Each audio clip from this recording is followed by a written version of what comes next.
Seat की सियासत में आज बात गाजियाबाद की। दिल्ली से सटे गाजियाबाद जिले की सदर सीट पर हो रहे उपचुनाव में इस बार मुकाबला बेहद रोचक होने के आसार हैं। जातीय समीकरण कुछ ऐसा है जिससे यहां त्रिकोणीय मुकाबले की उम्मीद की जा रही है। क्या है गाजियाबाद का समीकरण, क्या है माहौल और कैसा होगा मुकाबला, देखिए हमारे संवाददाता रणवीर की इस खास रिपोर्ट में।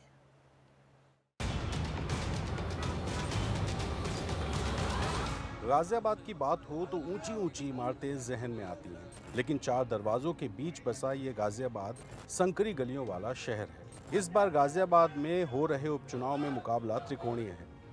जी हां, मुकाबला त्रिकोणीय है। और त्रिकोणीय इसलिए कहा जा रहा है क्योंकि भारतीय जनता पार्टी ने ब्राह्मण को अपना प्रत्याशी बनाया, तो उसके सामने गाजियाबाद सदर की सामान्य सीट पर समाजवादी पार्टी ने एक दलित प्रत्याशी उतारकर अयोध्या जैसा दांव खेलने की कोशिश की।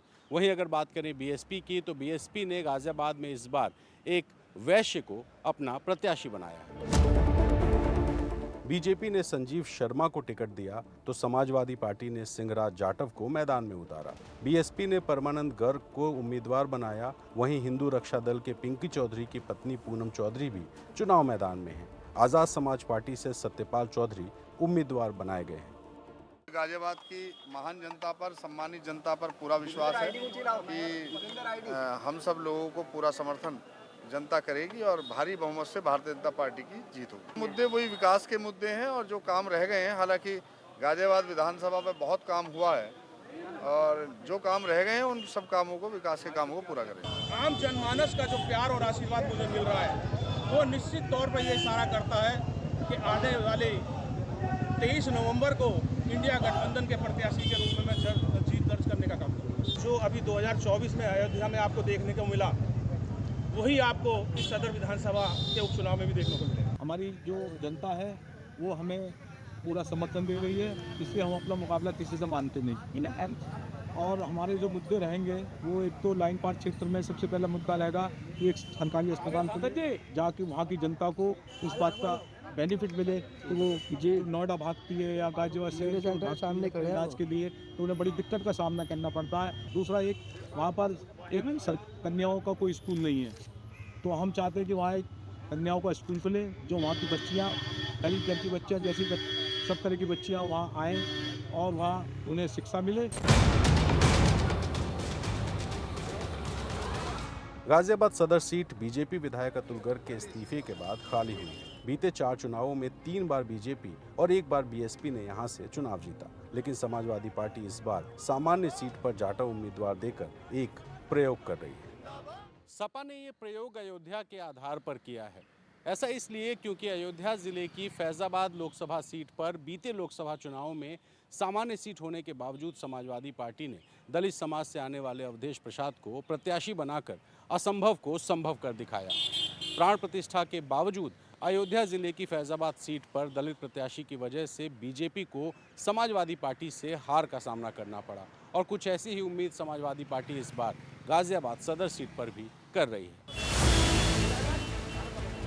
समाजवादी पार्टी को ये उम्मीद इसलिए है क्योंकि अगर गाजियाबाद के जातिगत समीकरण पर नजर डालें तो कहा जाता है कि यहाँ कुल मतदाता 4,61,360 हैं। यहाँ दलित मुस्लिम मिलकर हार जीत तय करते हैं। इनमें दलित मतदाताओं की संख्या लगभग 85,000 है। वहीं करीब 75,000 मुस्लिम आबादी है। ब्राह्मण मतदाताओं की संख्या करीब 65,000 बताई जाती है।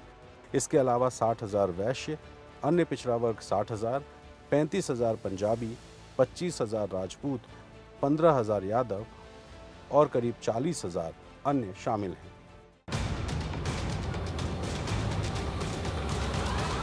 चुनावी मुद्दों की बात करें तो शहरी क्षेत्र होने के चलते बुनियादी सुविधाओं से ज़्यादा बड़ा मुद्दा नौकरी और रोजगार का माना जाता है। लोगों की क्या राय है, आइए जानते हैं। चुनाव के मुद्दे होते हैं वो कहीं ना कहीं लोगों को जागरूक करने के लिए होना चाहिए। कि जागरूकता में अगर मैं बात करूंगा तो हमारी इकोनॉमी में कितना प्रभाव पड़ता है, वो बच्चों को और जितने भी एडल्ट्स होते हैं 18 साल के ऊपर बच्चों को, उन सबको ये बात पता होनी चाहिए कि जो चुनाव का मुद्दा है वो पॉलिटिसाइज्ड नहीं होना चाहिए। वो चुनाव का मुद्दा केवल आपकी एजुकेशन पर, आपकी देश की सुरक्षा पर, आपकी आपके ना कि केवल आपके पर्सनल हितों को लेकर होना चाहिए। बहुत सारे मुद्दे हैं, एक शहरी और एक देहाती दोनों तरह के मुद्दे हैं उसमें। शिक्षा के लिए मतलब इसलिए उठना चाहिए मवाद क्या बोलते हैं, चुनाव का जब भी दिया जाएगा मतलब वोटिंग का वो करा जाएगा। शिक्षा बढ़ना सबसे ज़्यादा अच्छा, बालक पढ़ेंगे अपने देशों का नाम रोशन करेंगे, शिक्षा होनी चाहिए सबसे ज़्यादा। गाजियाबाद में बहुत अच्छा विकास हुआ है और आने वाले इसमें भी दिखाई दे रहा है कि बीजेपी आएगी, बीजेपी की सरकार ही बनेगी। सामान्य सीट पर समाजवादी पार्टी का प्रयोग क्या अयोध्या जैसा करिश्मा कर सकता है, ये समझा रहे हैं वरिष्ठ पत्रकार अशोक ओझा। भारतीय जनता पार्टी के संजीव शर्मा, बहुजन समाज पार्टी के पीएन गर्ग और समाजवादी पार्टी के सिंगराज जाटव, इन तीनों में मुख्य मुकाबला अभी तक नजर आ रहा है। हालांकि आज समाज पार्टी के सतपाल चौधरी मुकाबले को चतुष्कोणीय बनाने का भरसक प्रयास कर रहे हैं। जाटव मतदाता कभी कांग्रेस का हुआ करता था, उसके बाद वो बहुजन समाज पार्टी के साथ आया। पिछले कुछ समय से 2014 के चुनाव से देखें तो बीएसपी का जो मतदाता है, दलित मतदाता, जाटव मतदाता, उसका झुकाव धीरे धीरे बीजेपी की तरफ होना शुरू हो गया था। लेकिन पिछले चुनाव से भाजपा की तरफ कम हुआ है और इंडिया गठबंधन और समाजवादी पार्टी की तरफ इनका झुकाव ज्यादा हुआ है। सबकी निगाहें गाजियाबाद सदर सीट पर इसलिए लगी हुई हैं क्योंकि अगर समाजवादी पार्टी का सामान्य सीट पर दलित प्रत्याशी उतारने का जो फॉर्मूला है वो सफल रहा तो इसको 2027 में और ज़्यादा मजबूती से इस्तेमाल किया जा सकता है। लेकिन अगर ऐसा नहीं हुआ तो समाजवादी पार्टी को इस फॉर्मूले को लेकर के दोबारा सोचना पड़ेगा। गाजियाबाद से अपने सहयोगी पिंटू तोमर और कैमरा पर्सन विनीत वर्मा के साथ रणवीर, NDTV इंडिया।